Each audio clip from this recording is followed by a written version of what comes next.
எப்போதுமே எங்க மாமியார் தான் கெத்து. ஏன் தெரியுங்களா சார்? இப்ப 1000 கேள்விகளை அவங்க கேட்கும்போது குறைகள் நிறைய சொன்னாங்க. குடும்ப விஷயங்கள்ல வந்து சொல்லணும்னு நினைக்கிறாங்க இல்லையா? ஆனா எந்த சீக்ரெட்டையாவது இவங்கள்ட்ட இருந்து வாங்க முடிஞ்சதா பாத்தீங்களா?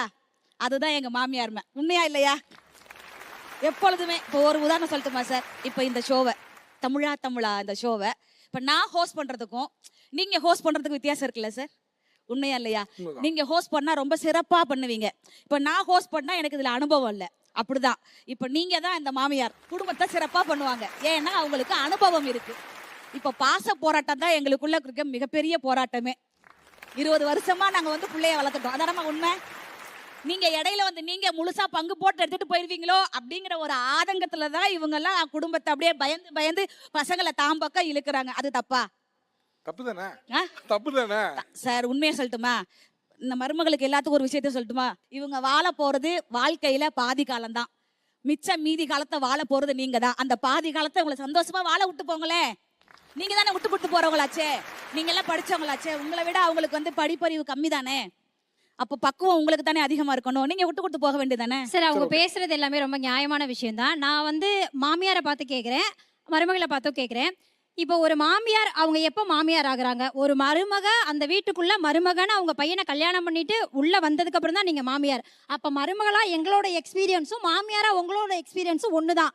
ஸோ எக்ஸ்பீரியன்ஸ் வச்சு பார்த்தோன்னா உங்களுக்கு ஒரு நாள் தான் மாமியாரா அனுபவம்னா எங்களுக்கு ஒரு நாள் தான் மருமகளா அனுபவம். அந்த ஒரு நாள்ல நீங்க என்ன அவ்வளோ பெரிய அனுபவத்தை சாதிச்சிட்டீங்க? ஒரு குடும்பத்தை மாமியார் உருவாக்கி இருக்காங்கன்னா மருமகளா இருந்து அந்த குடும்பத்தை உருவாக்கி தான் நீங்க இன்னொரு மருமகளை கொண்டு வந்து மாமியாரா மாறுறீங்க. நான் ஒரே நாள்ல மாமியார் ஆயிட்டேன் எல்லாத்தையும் நான் பண்ணிடுவேனா? இன்னொரு விஷயம் என்ன தெரியுமா? நீங்க தலையிடல்கள் பத்தி பேசுனீங்கல்ல, யாரு குறுக்கிடுறாங்க அப்படின்னு பேசுனீங்கல்ல.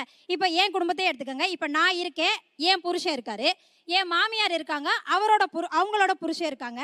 குடும்பத்துல ஒரு முடிவை எடுக்கும்போது என் புருஷனும் உன் பேச்சே கேட்கணும், உன் புருஷனும் உன் பேச்சே தான் கேட்கணும். மருமக எங்க பேச்சை யாரு கேட்பா? ஒண்ணு உன் புருஷன் கேட்கணும், இல்லைன்னா என் புருஷன் கேட்கணும்.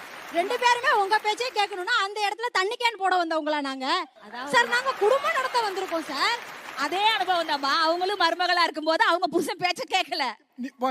நீங்க வருங்கால மாமியாருக்கு பேசிட்டு இருக்கீங்களா இல்ல உங்க மாமியாருக்கு பேசிட்டு இருக்கீங்களா? வீட்டுல பேச முடியாதெல்லாம் இங்க பேசுற மாதிரி மாமியார்ல எது சார் நல்லவங்க கெட்டவங்க? மாமியார்னாலே கெட்டவங்களா தான் சார் எங்க கண்ணுக்கு தெரியுறாங்க. சார் இன்னொரு முக்கியமான விஷயம், அவங்க இவ்வளவு நேரம் பேசினாங்களா, நான் இன்னொரு விஷயம் சொல்லிடுறேன். இன்னைக்கு நாங்க வேலை பார்க்க மாட்டேங்கிறோம்னு மருமக எல்லாரையும் பார்த்து மாமியார் குறை சொன்னாங்க. நாங்க வேலை பார்க்காததாவே இருக்கட்டும், எங்களை முதல்ல வேலையை நிம்மதியா பார்க்க விடுறீங்களா? ஒன்றும் இல்லை, அவங்க வீட்டுக்குள்ள மருமகளா நாங்க வந்ததோட எங்களை இன்னும் கெஸ்ட் பெர்ஃபார்மர் மாதிரியே தான் வச்சிருக்காங்க.